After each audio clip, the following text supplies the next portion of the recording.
የቅዳሴ ዜማ ትምህርት ከነማብራሪያው ክፍል 5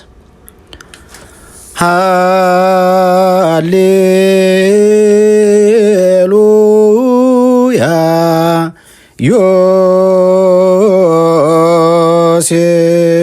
ዮሴፍ ወኒቆዲሞስ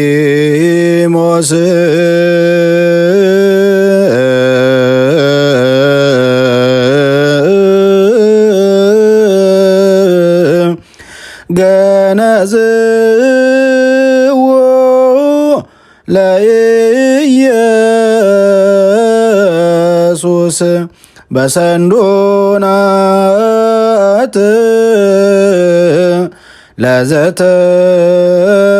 ለዘተንስአ እሙታን በመንክርኪን።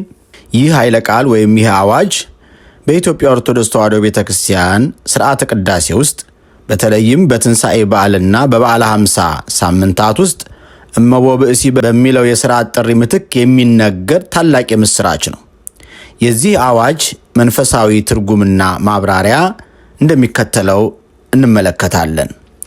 ሃሌሉያ ዮሴፍ ወኒቆዲሞስ ገነዝዎ ለኢየሱስ በሰንዱናት ለዘተንስአ እሙታን በመንክር ኪን። ትርጉሙም ዮሴፍና ኒቆዲሞስ ድንቅ በሚሆን ጥበብ ከሙታን ተለይቶ የተነሳ ኢየሱስን በድርብ በፍታ ገነዙት በማለት ቃሉን የተናገረው ቅዱስ ያሬድ ነው።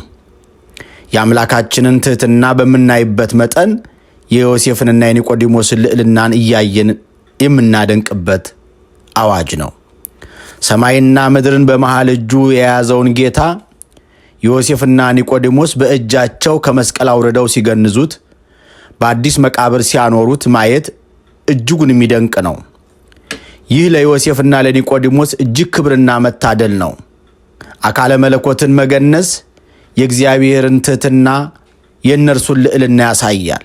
እንዲሁም የካህናትን ክብር ያጠይቃል። ካህናት ዕለት ዕለት በቤተ መቅደስ ቅዱስ ሥጋውን ክቡር ደሙን ይፈትታሉና ዘኢተገብረ ለመላእክት ተገብረ ለካህናት። ለመላእክት ያልተሰጠ ሥልጣንና ክብር ለካህናት ተሰጠ የተባለውም ለዚህ ነው። ቅዱሳን መላእክት የአምላክን ቅዱስ ሥጋና ክቡር ደም እንዲነኩ አይፈቀድላቸውምና። እስራኤል በባህላቸው የአባቶቻቸው አጽም ካረፈበት መቃብር አጠገብ የመቀበር ልማድ ነበራቸው። ዮሴፍ በግብፅ የእስራኤል ልጆች እግዚአብሔር ሲያስባችሁ አጥንቴን ከዚህ አንስታችሁ ከእናንተ ጋር ውሰዱ ብሎ ያስማላቸው የአባቶቹ የአብርሃም የይስሐቅ የያዕቆብ አጽም ካረፈበት ለመቀበር ፈልጎ ነው። ኦሪት ዘፍጥረት ምዕራፍ 50 ቁጥር 25 ላይ ተጽፎ እንደተመዘገበው በቤቴል የነበረውም ሽማግሌ ነቢይ በሞትኩ ጊዜ የእግዚአብሔር ሰው በተቀበረበት መቃብር ቅበሩኝ፣ አጥንቶቼንም በአጥንቶቹ አጠገብ አኑሩ ብሏል።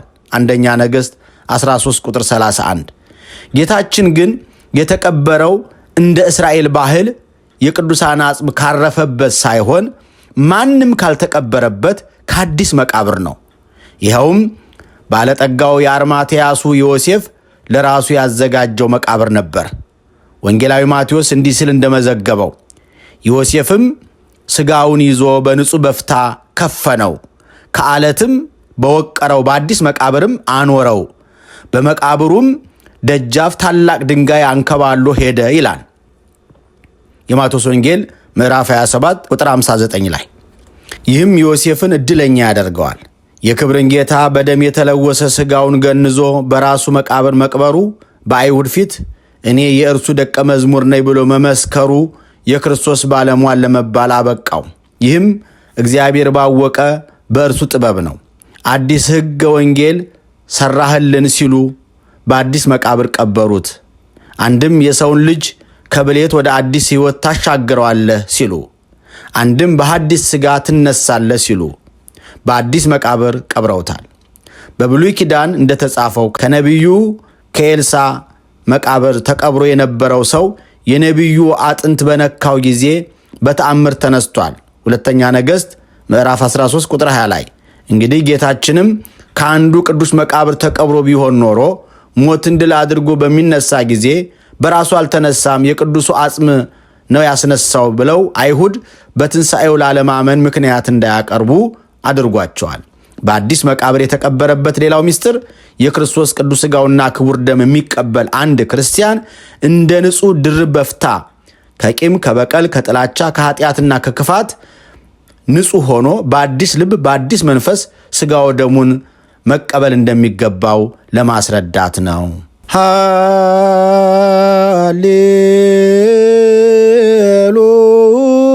ሃሌሉያ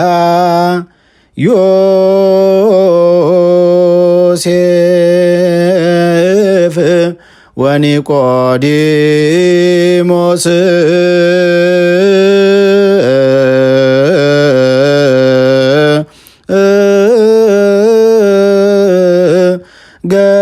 ገነዝዎ ለኢየሱስ በሰንዶናት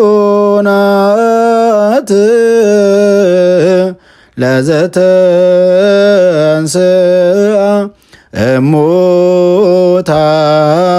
እሙታን በመንክርኪ።